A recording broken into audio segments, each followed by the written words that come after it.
Milam? Here. Here. Palmer? Here. Councilmember Little Roberts? Here. Councilmember Cavanagh? Here. Councilmember Borton? Here. Mayor DeVeerd? Here. Here. Mueller, Here. Commissioner Byrd, Here. Commissioner DeBeard, Here. Commissioner Winder, Here. Commissioner McCarville, Here. Commissioner Ritter, Here. Commissioner Bevan, Here. Commissioner Vlasic. Here. Okay. Thank you. Item number 2 is adoption of the agenda. Madam Mayor, Mr. Borton. move that we adopt the agenda as published. Second. I have a motion and a second to adopt the agenda. All those in favor say aye. Aye. All ayes. Item 3 is a presentation and discussion of the Meridian City Hall proposal. I'll start with comments from Mr. Neri. Thank you, Madam Mayor, members of the council, and members of the commission. After last week's meeting, we had a meeting, myself, my office, Mr. Ariel from Community Development, Mr. Lakey, and Ms. Squires from MDC to talk about tonight's format, and then we did communicate that to the presenter. Trying to be fair to the process, we did advise the presenter for today that they would have the same time period that the other presenter had. It's approximately 15 minutes that with questions is what last week's presentation was. So ask them to confine themselves to that, as well as confining to make sure their presentation is related to their proposal as presented to the committee, and not to stray outside of what was already been submitted as their RFP.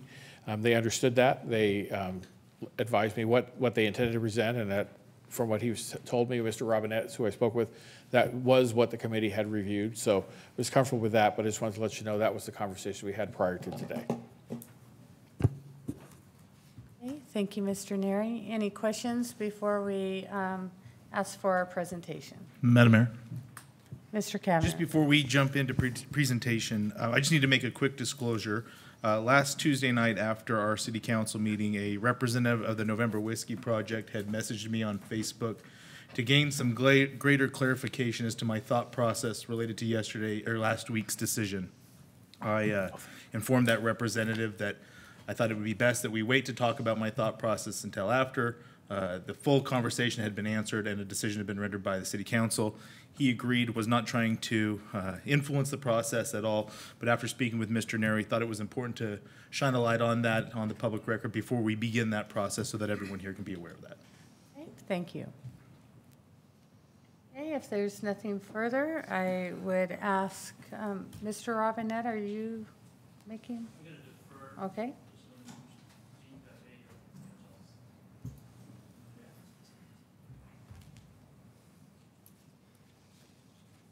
Good afternoon. If you'll please state your name and address for the record. Sure.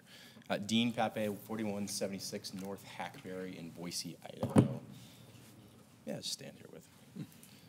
And I'm Tom Sheldon from GGLO Architects in Seattle, Washington. Thank you.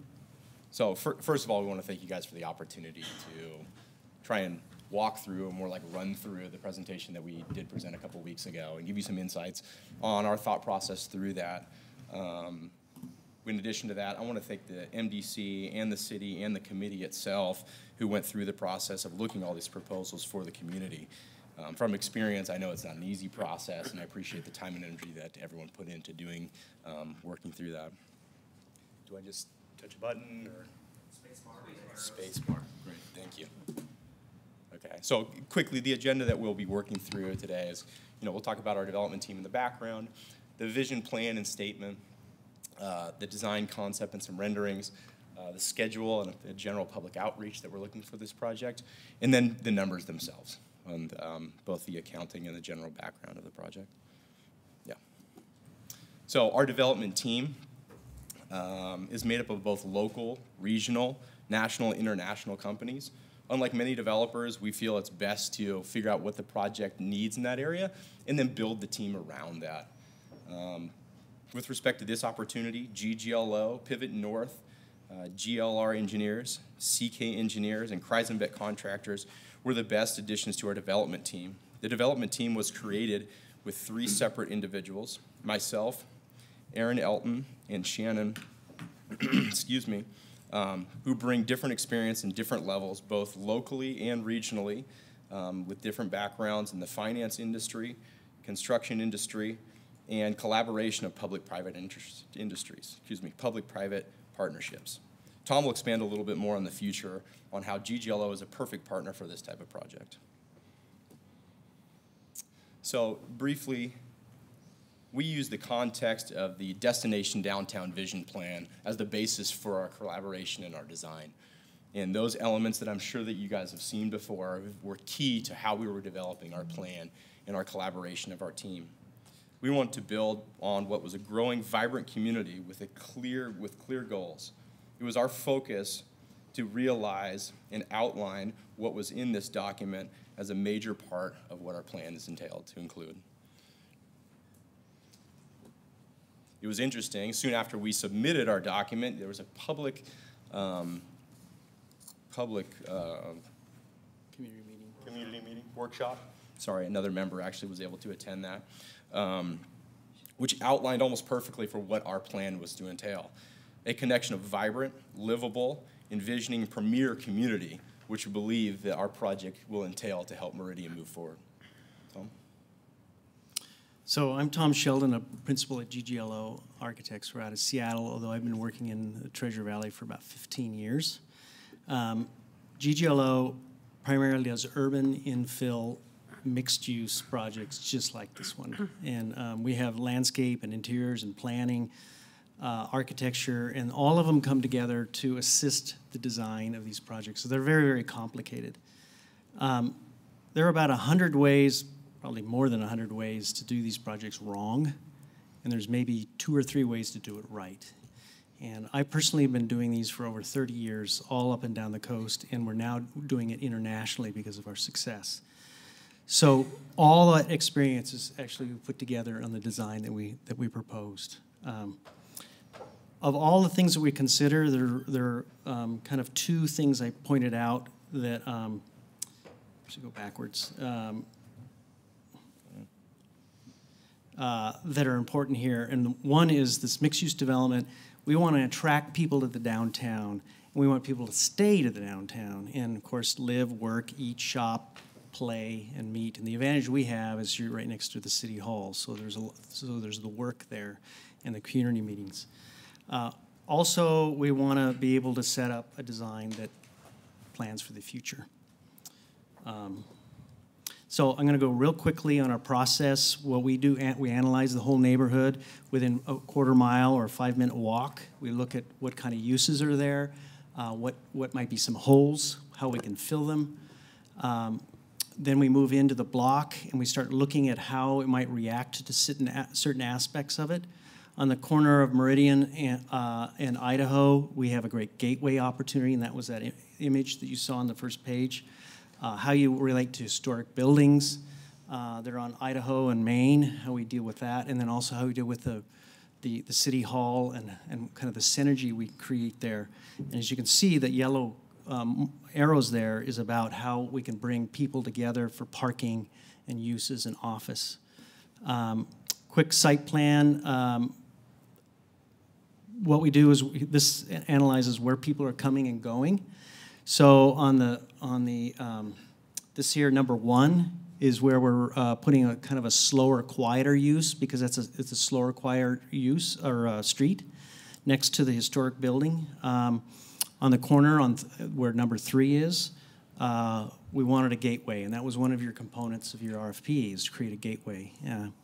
And then parking, as you see, we'll talk about further, is integrated in the middle, so you don't see any parking. It's all structured, it's all surrounded by different uses. And then number 7 is the important one, because we actually have a public parking where people can come and go when you have events in front of your city hall, from your farmers markets to other community events. And the advantage of what happens here is we don't take any on-street parking that's left for the retail, which is very important for retail to survive. First floor is retail, leasing, residential, office. I'll flip through these real quick. On the top, the podium, we have private landscaping for the residents who live there, landscaped with amenities. And then this is probably the one that you may be concerned about most or want more information about. And that is, we have a garage right in the middle. And you can see we lined up the aisles with the existing alley there, and so both ends could be open if we wanted to continue the alley through. We have about 1.3 stalls per unit right now, and we have 4 per 1,000 for the office, and then we have 75 for public. The key to all of this is that all the uses are together, they will work together. So if you need 1.5 for the housing, which is what your zoning code requires, you can feed off the office as the office workers go home. So it's not a single-use parking garage, and that's what makes this all work. This also sets us up for the future. So as you build this, you can start monitoring how the garage works and where the peaks and valleys are and where you might have too much parking and not enough parking. And that's how it affects when you start looking at your next phases. So we see phase 1, how it can kind of attach to the existing structure if these properties became available. And you can either add parking or use the existing parking. We've done many of these in San Francisco and LA where you actually build phase 1 and monitor how the parking garage works, and then that informs you how you do phase 1 or phase 2. And of course, we're proposing phase 2 could be where the existing parking lot is there, depending on how the commercial or the public parking works. As far as design, we really emphasize on timeless design. Something that will be around for a while, high-quality materials. That was the gateway shot. Here's across from City Hall, where you would go into the parking garage with public art, which is important. Office buildings, different uses that complement each other. This is a shot with the historic building you have on the corner and how our townhomes could work with the existing structure there. And then this is the fun part, is how do you create, possibly the street could be blocked off. You can have community events. There's parking there. Possibly you change the paving patterns in the street. So that's really quick. Got a few minutes left. This is some of the numbers if you're interested in knowing exactly where they are, but I'll leave it to Dean to go over if you have any questions on this. But I think next is kind of the numbers, right? Yeah. So, thank you, Tom. You know, in general, what Tom pointed out, and why we have GGLO as part of our team, is they bring a breadth of experience in many communities around the nation, internationally, now working in Canada and in other countries, on how these projects work and how they're put together. So in regards to the parking, you know, to be successful in the community for a retailer or an office function to work, most of them are asking, where is my parking availability?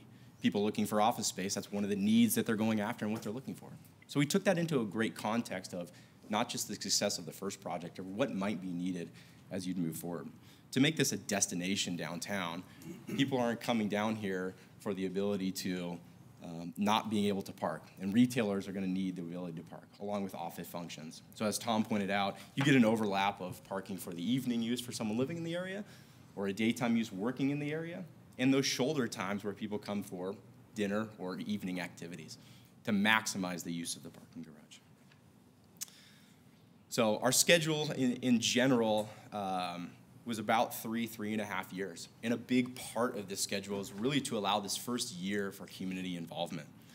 From my background in working in public-private ventures, we found a lot of successes to make sure that you're doing some sort of outreach into the community itself, that we're not making the decisions, and everyone on this board is going to have their own opinion on how that's going to be successful, but have some sort of engagement into the community to better understand what we're going to build is going to fit within that timeline, is going to fit within, what the wants and needs of the community.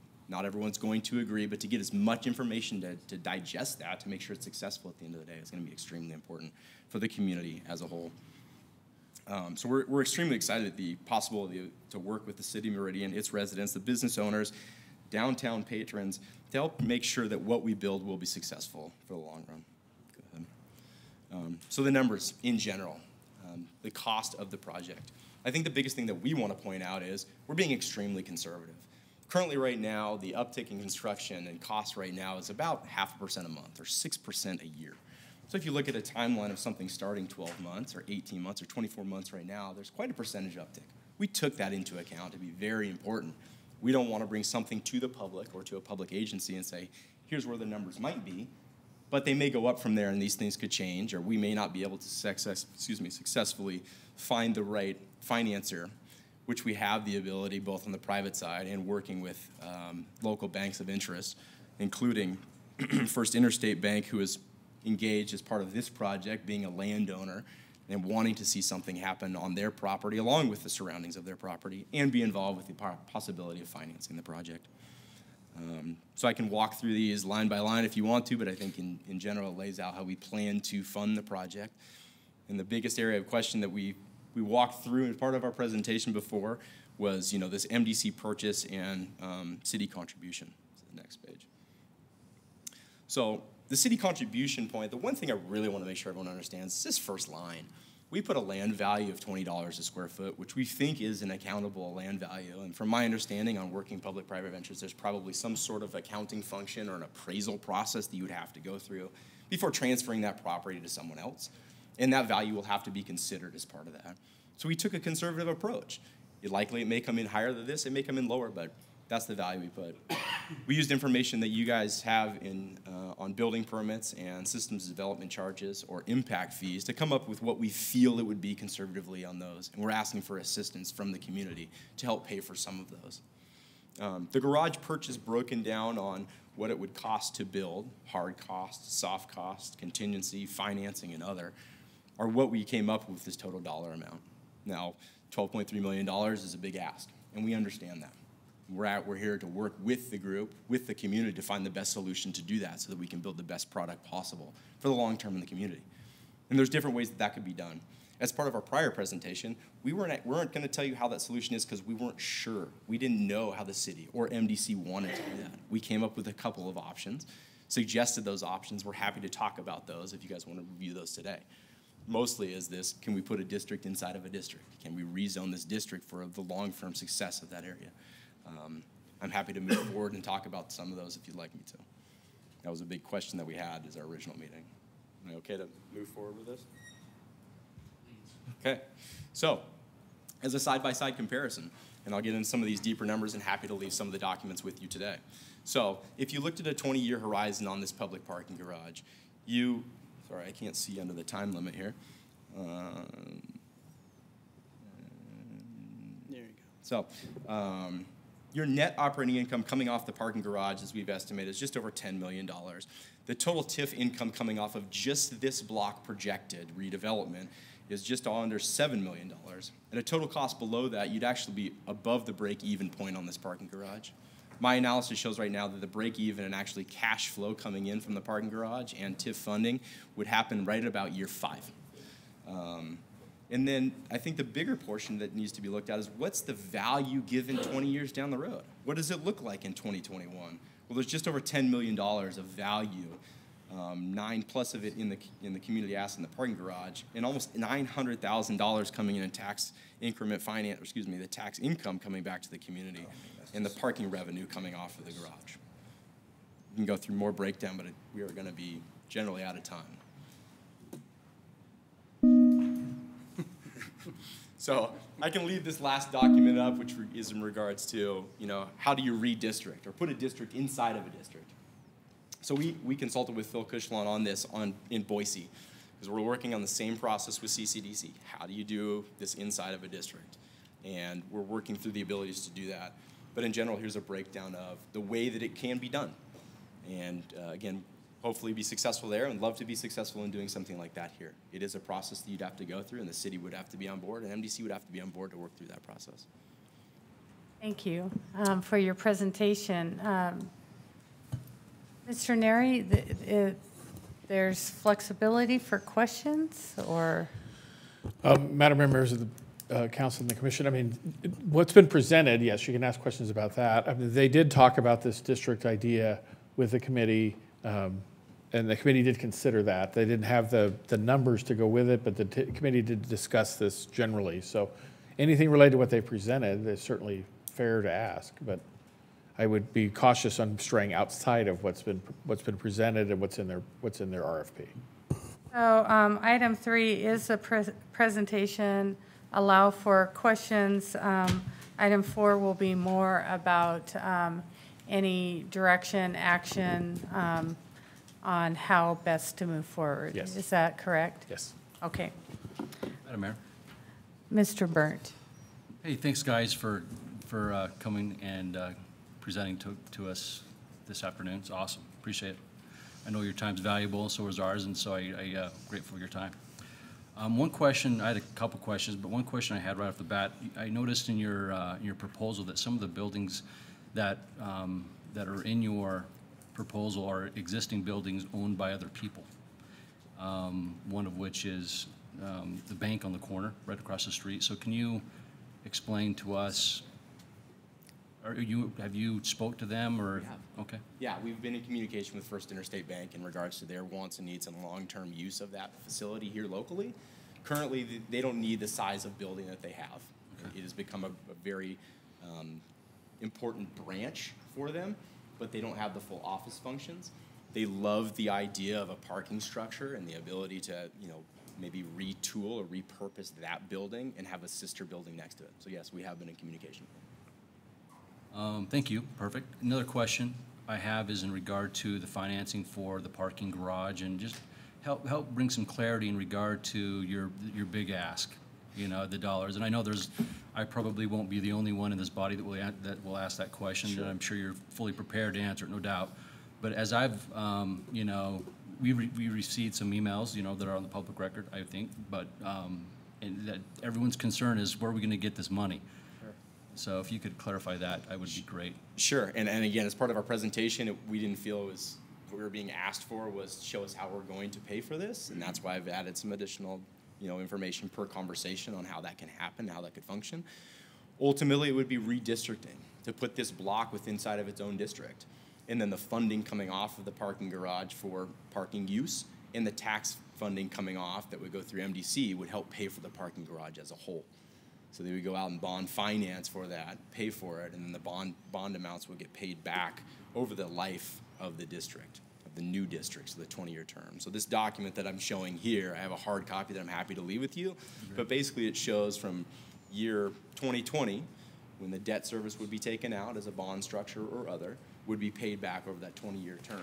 And what happens at the end of that term, as I've highlighted in this document, is going forward, there is an asset paid free and clear and a cash flow coming off of that of $483,000. My belief and my understanding is MDC would be giving that to the city at that point, or some sort of transaction. Same thing that CCDC is working through with the city of Boise.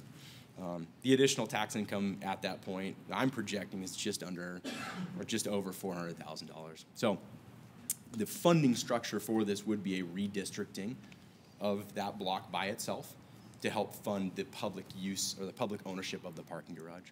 Part of that funding structure would be leases for the office space, leases going back to the residents, and then transient. When the city of Meridian gets to a point where they want transient parking to start paying for, this would be the ultimate location where transient parking would end up going to, and then going out from the parking garage to go to restaurants or retail or office space, depending on what that is. Madam Mayor, follow up. Mr. Burnt. So basically what you're saying is only those who are involved in or have businesses or the residential portion, the taxes accrued through that district or from that would only that square block that the money accrued or appropriated from that would come from that square block only, not the rest of downtown or Meridian, right? That is our assumption. That's what we've put through with this financial analysis. That's correct. Okay, other questions?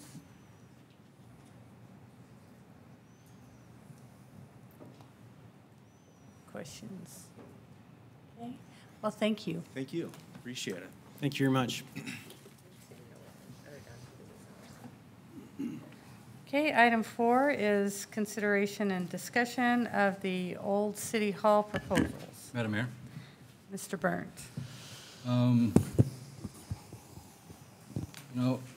After hearing these two proposals, honestly, I couldn't be more excited about the downtown corridor. It's really weird. It's been about a year since I started, talking to residents about the future, what their thoughts were on the future of Meridian and what they expected Meridian to be in the future.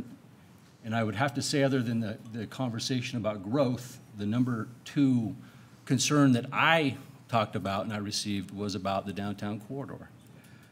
So this excites me because there's just so many different things that are going to come from this RFP. You know, I believe that this project, whichever project is selected, will be a catalyst, I believe, for future growth.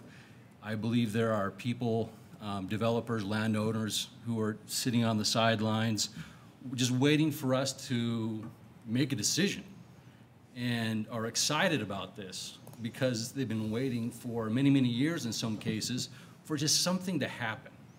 And so that's what really gets me excited. But with that said, it's important to trust the process. And I think that's the biggest part for me is that we voted upon a committee, and that committee vetted this process, and they proposed a project to us based upon, you know, many hours of vetting. And I believe that we should stick to the process and what has been proposed to us from the committee that we voted upon, at least the City Council and the City of Meridian. And I believe that waiting, you know, longer than expected would only cause consternation, would only cause confusion and a lack of trust in the process and for future processes going forward. So if you don't mind, Mayor, I'd actually like to make a motion. And I'd like to make a motion that we approve the project that was approved or was proposed to us by the committee, the steering committee, and that would be the November Whiskey project along with the Pacific companies. And I would also make in that motion that the final transaction or the final transfer of that of our piece of property, the old City Hall, I would make in that motion that City Hall isn't transferred to MDC until all of the I's are dotted and all the T's are crossed in regard to the partnership of November Whiskey and the Pacific companies.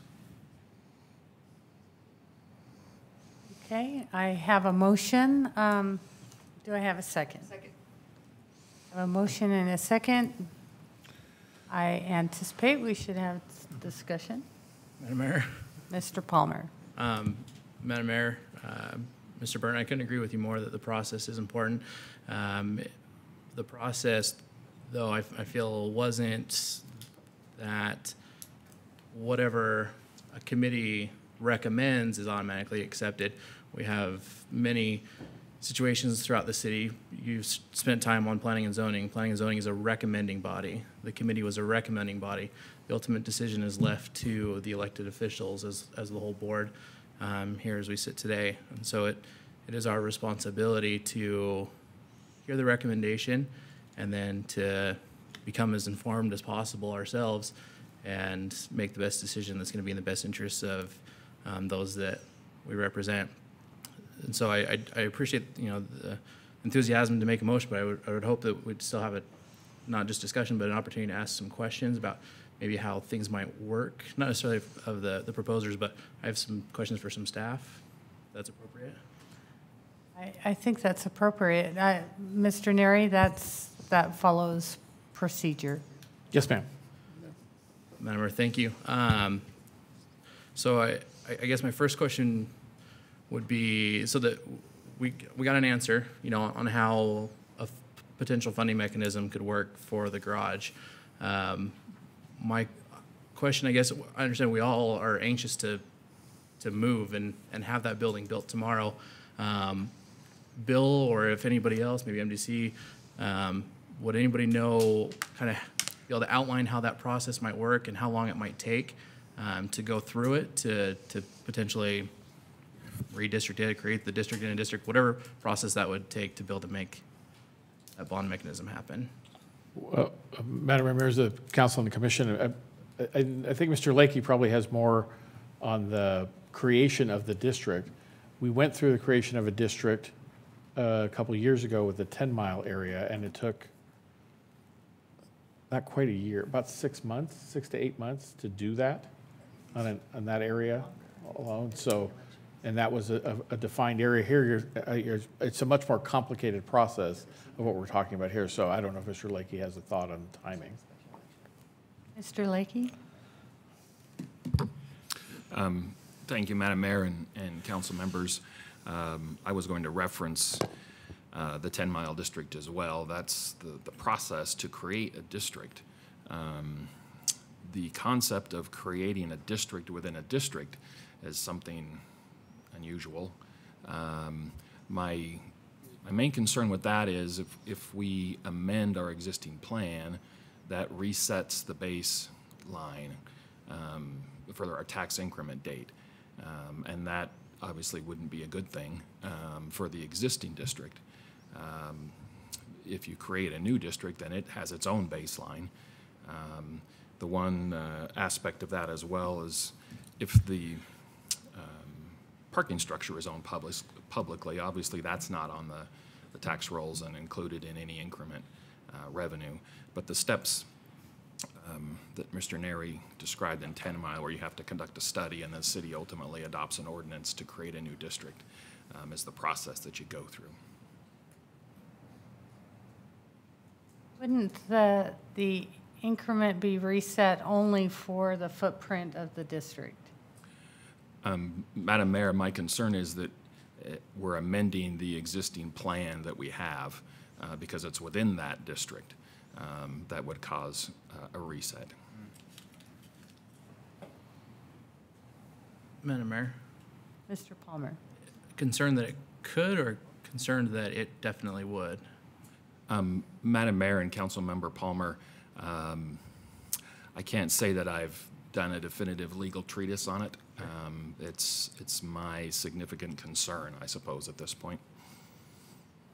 Madam Mayor, I just see a lot of shaking heads behind you. So, to me, my motivation is I want, since we have two proposals, I want them both to be options.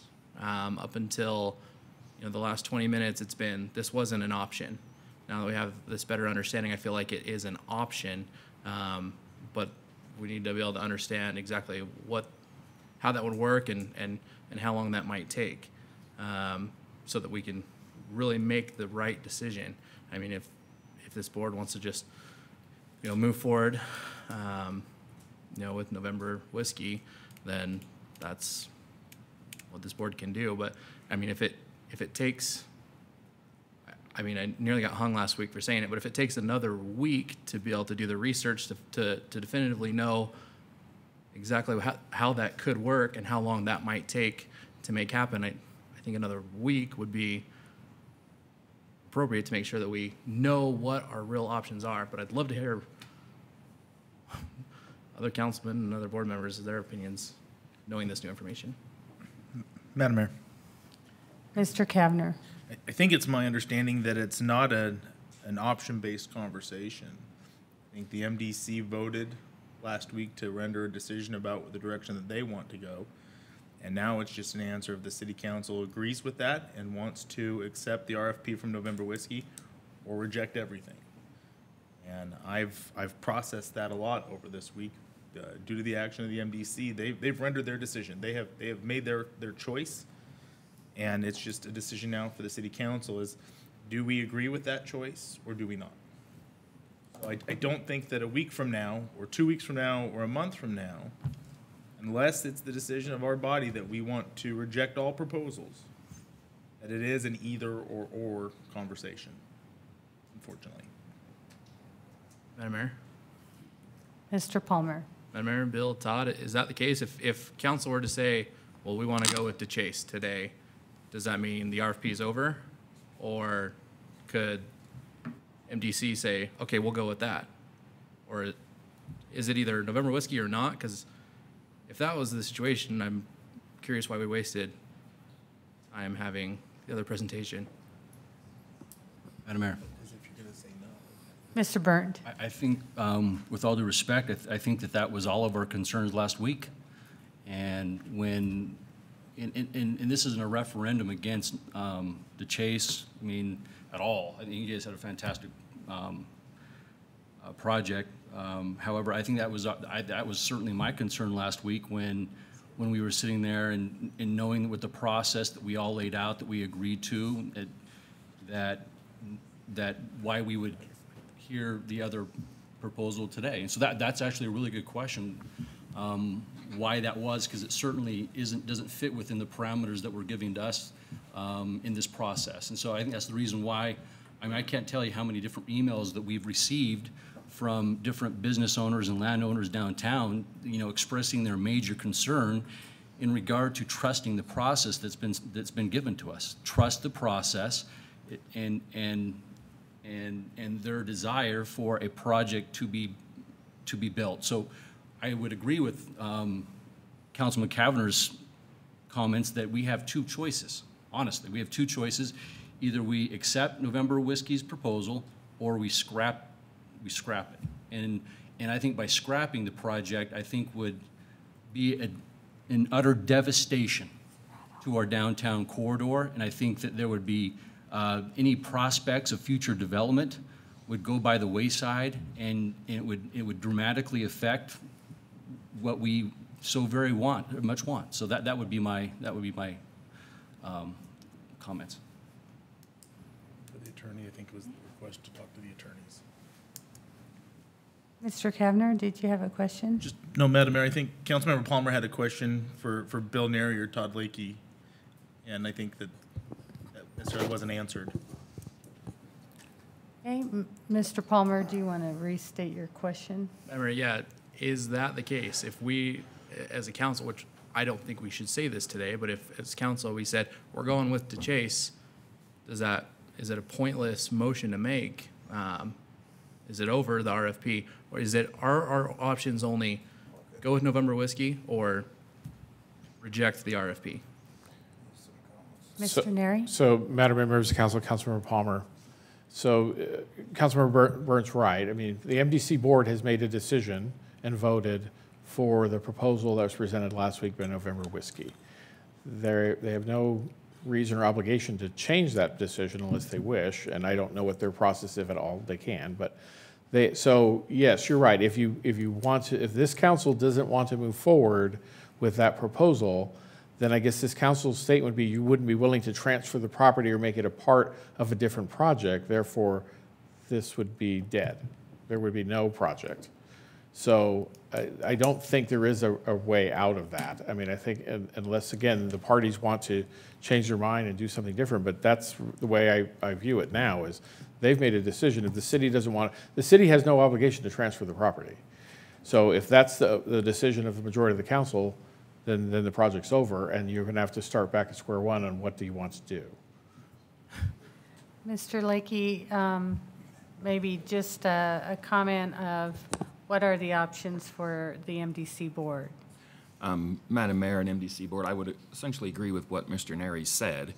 The RFP itself clearly states that the decision has to be unanimous. Both sides have to agree to move forward. MDC has made its decision. I suppose they could alter that, but at this point they've made their decision, and they're not required to change it or do anything different. At the end of the day, both sides have to be on the same page. Madam Mayor. Mr. Palmer. So then what I'm to understand from that is obviously we can't compel MDC, nor would we try to, but if we were to say, okay, we want to chase, then MDC board can reconsider the decision they made.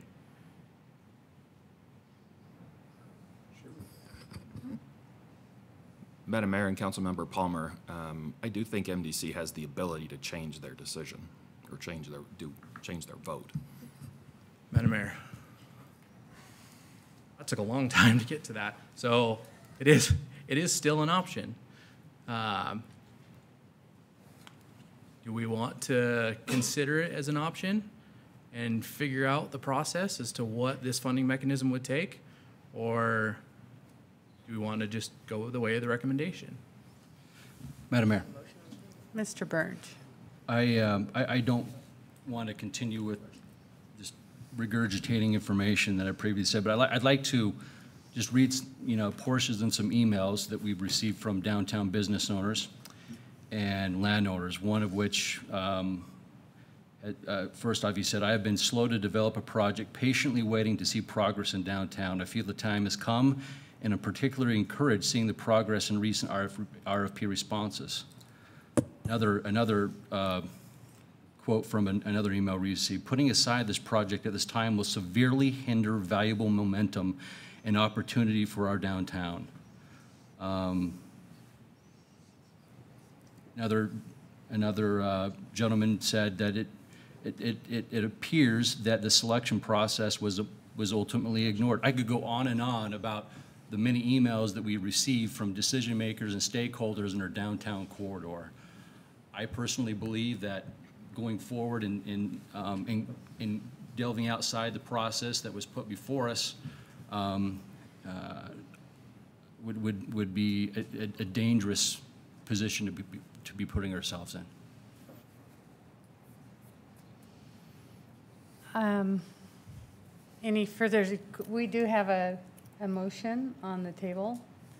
Madam Mayor, just an Mr. additional Kavner. question for Mr. Neri. So should the city council vote to approve the motion that's before us, the question about price that the city of Meridian taxpayers would be compensated for that building, is that question already answered because it's included within the proposal? Or is that, there's been a lot of confusion about what is the proposal built in concrete, or is there lots of flexibility? And as it pertains to, particularly for my interest, which is the taxpayer-owned property, I'm just curious about how that process will play out if we are agreeing to that price today. So, Madam Mayor, members of council, Councilmember Kavner, I would say, no, you're not agreeing to that price today. It is a proposal. So they have estimated the value of the City Hall property, and I don't remember the number off the top of my head, $565,000 or something like that. But what's going to happen if this council agrees to move forward with the first proposer, November Whiskey, is there will have to be an agreement between the city and MDC in regards to the price.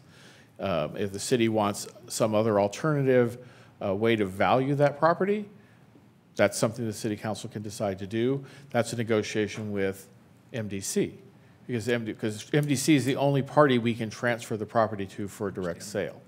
So if the price goes up or down based on negotiations, that's certainly within the council's purview.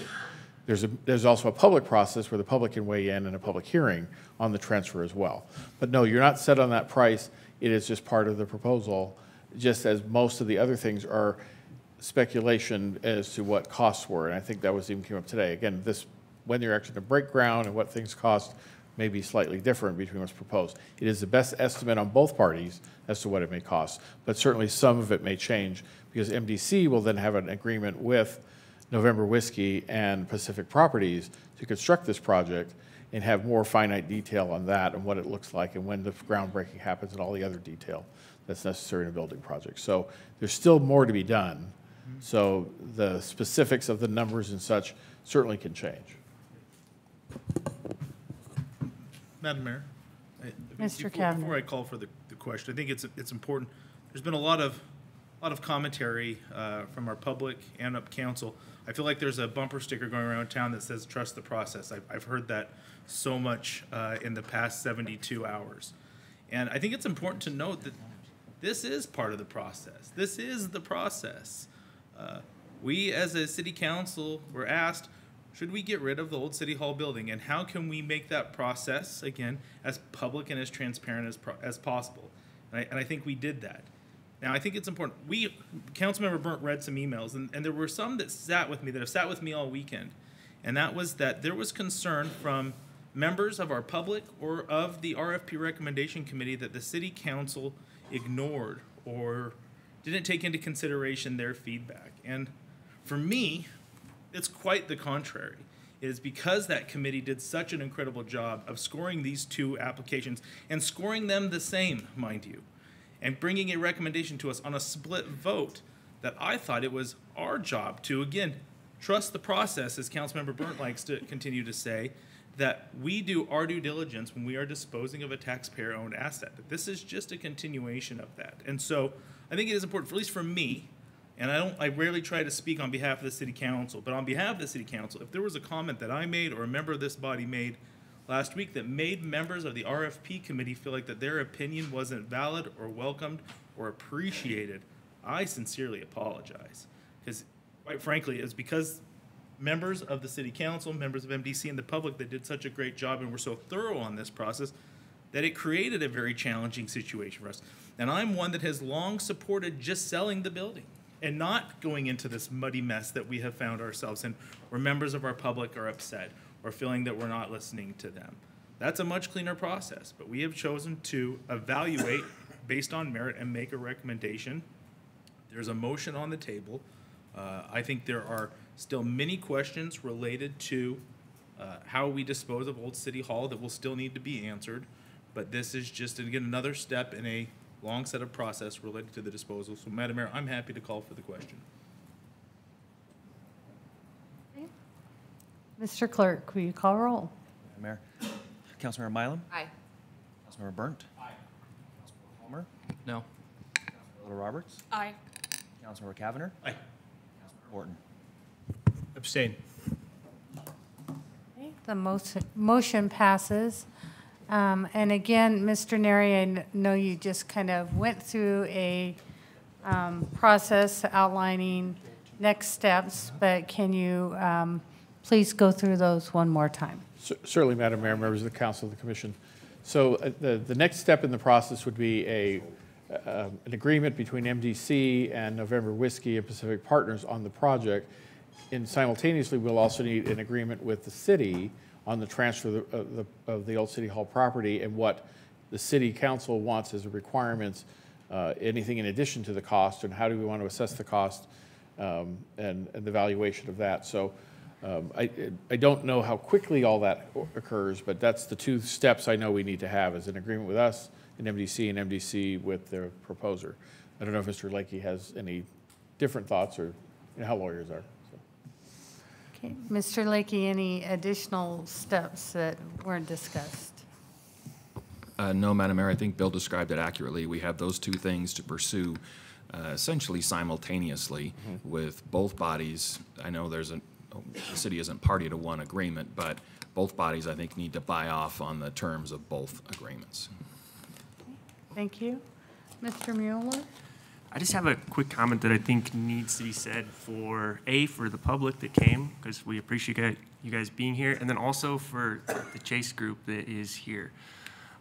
Me and Ann were just discussing the two proposals for a while. And one thing we thought was really important is I don't want you guys to feel like you just did a presentation and it has no value. Your presentation is very good. And the project that you guys want to do in downtown has a lot of potential for downtown. I am on the MDC board that recommended the other project. We did this, I can speak only for myself here. We did it solely based on we've had too many projects come and have time kill them in downtown. We have a project that's fully financed that takes taxpayer dollars and nets out in the green by $100,000. And then we have one that's gonna take 6 months to potentially even a year to do redistricting and things like that. And what me and Ann were talking about is the only thing that I hate about RFP processes, and I work in the private sector and have to apply for RFPs all the time for IT work, is it doesn't ever do an accurate, your guys' proposal was excellent. We like you guys. We would love to work with you guys. In this particular instance, downtown needs some action and needs to see it happen quick, and they need something that's guaranteed 100% already financed, right? We have at least 2 other full city blocks in this downtown district that need development, right? And if it's gonna take 6 months to a year to think about alternatives of redistricting, is it possible to redistrict without hurting our existing district? We can work through that stuff. And I don't know if you guys are still interested, but there's always potential for this downtown to actually end up with 2 projects instead of just 1. So I wanted to make sure this process, I hope that it hasn't alienated you guys. We don't we don't have a lot of negative things to say about it. It's just based on what the city needs, the speed of development, some of the price points. The decision was made one way, but we would love to talk to you in the future. Me and Ann would love to meet with you guys and talk to you about some of the other future potential development sites and what's available. So I just wanted to make sure that that was known. I think it's worth putting out there. Well said. Madam Mayor? Mr. Palmer. Madam Mayor, there's been a few times when I've really surprised myself in the 2.5 years I've been on council.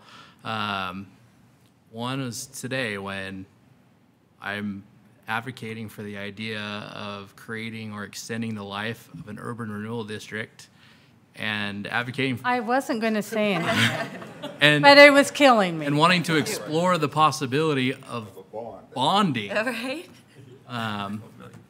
To me, I mean, I equated it more with kind of the STARS program where, you know, upfront money and it's paying for itself kind of thing. But yeah, stunning myself up here. But on a serious note, I really am excited to have a project down here. Either one would have been fantastic, will be fantastic.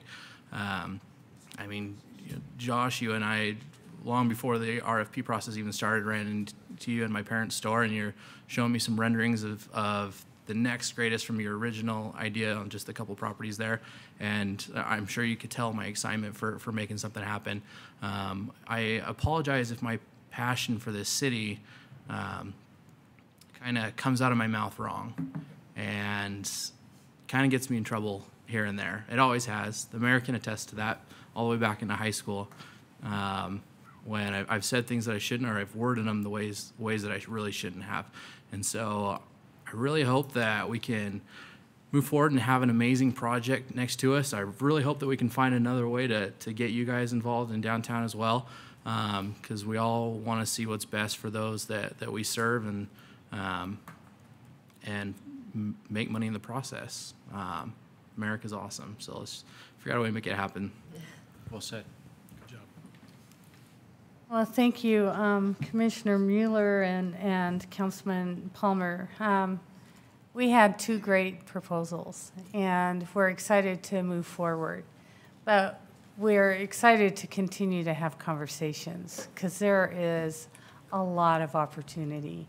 And both these projects were very exciting for downtown, that we've been waiting for that vision and the reality to happen. So this is the beginning of conversations, just as it's the beginning of an exciting project for our downtown.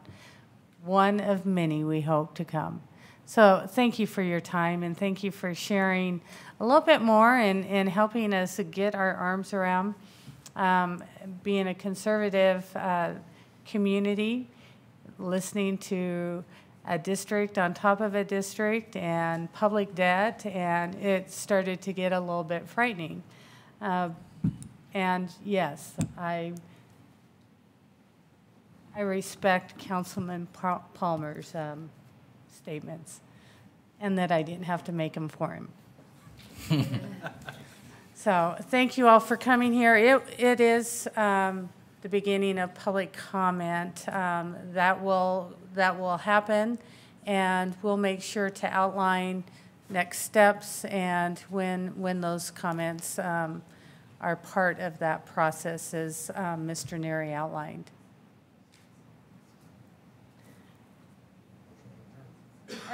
MDC, any comments? Council, anything further? If not, I would entertain a motion to adjourn. So moved. Second. I have a motion and a second to adjourn. All those in favor say aye. Aye. All ayes. MDC, do you want to also make a similar motion? So moved. All those in favor? Aye. Boy, be enthusiastic.